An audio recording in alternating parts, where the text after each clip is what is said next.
எடுக்கணும்னா அவன் எடை போட்டுருவானா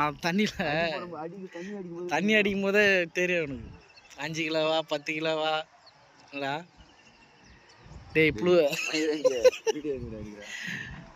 தண்ணி உள்ளவே கண்டுபிடிச்சிருவாரு. பெரிய கண்டை தான் மச்சான் அது. அது எத்தனை கிலோ, என்ன சைஸு, பெராஞ்சல் எவ்வளோ வரும், அகலத்துக்கு எவ்வளோ, பெராஞ்சல் எவ்வளோ அகலம். பால் ஷர்ட் போட்டதோட மாறி கிரவுண்டில் தான் இருந்தது. என்ன மச்சான் புடிச்சிருவா மச்சான் பெருசா அப்படியே